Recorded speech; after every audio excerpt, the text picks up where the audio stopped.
They're the legendary bad boys of rock who have defied age, critics, and even arrests to remain iconic musical rebels for over 60 years.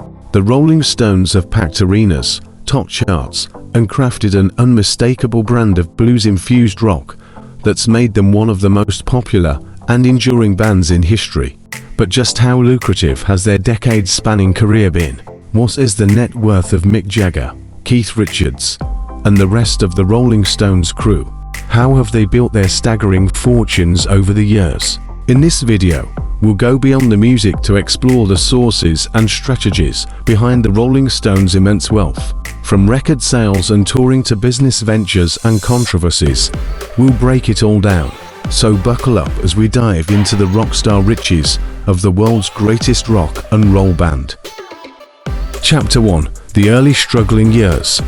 The Rolling Stones formed in 1962, playing gritty blues rock at pubs and clubs around London. In those lean early years, Mick Jagger worked as a cart pusher at a grocery store, while his mates took odd jobs to get by. Their first record deal with Decca paid just a £6,000 advance split between the five members. Their debut album, The Rolling Stones, in 1964 sold modestly, netting £5,000 to £8,000 each. Chapter 2. Breaking Big 1965 to 1969. After finding their sound and style, the Rolling Stones exploded with a string of hit albums that made them counterculture icons fueled by the sex, drugs and rock and roll lifestyle. Era-defining works like Aftermath, I Can't Get No Satisfaction, and Let It Bleed resonated with youth culture and established the Stones' commercial clout. Extensive world tour and record sales made them millionaires. By 1969, each member worth $6 to $9 million, thanks to their mainstream breakout success. Chapter 3. The excess and controversies, 1970s. With fame came debauchery, legal troubles, and frequent clashes that nearly tore the band apart in the 1970s. But through tour like 1972's hugely lucrative Exile on Main Street, 1975's Tour of the Americas, and 1978's Some Girls Tour, their popularity and wealth only grew.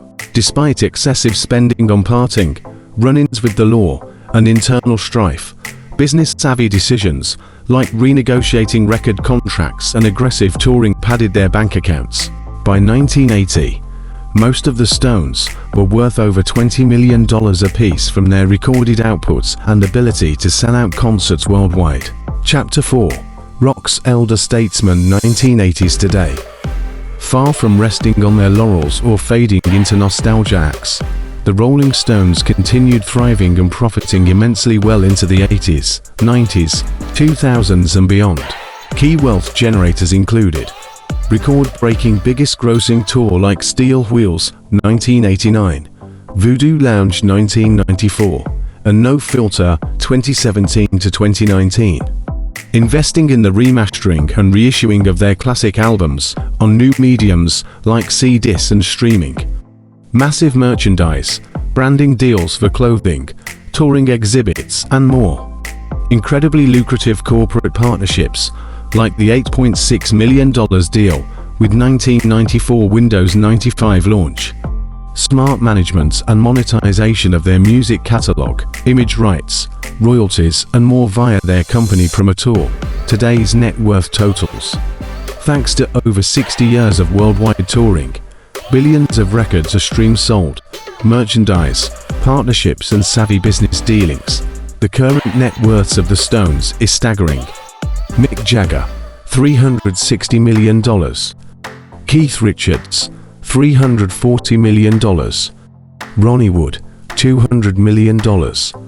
Charlie Watts' estate, $250 million. The Rolling Stones as a whole are estimated to be worth over $1.1 billion combined, making them one of the richest and most successful rock bands in history. There you have it, the full story behind the outrageous wealth and business genius of the Rolling Stones. Few artists have matched their longevity and ability to profit on such a massive scale. If you dug this inside look at how Mick, Keith, Ronnie, and the crew built their rock and roll fortunes, do me a favor and smash that like button. It really helps out the channel. Finally, let me know your all-time favorite Stones song or album in the comments. I'll respond to some of the top picks. Alright, that's a wrap. Thanks for watching, and I'll see you legends in the next video.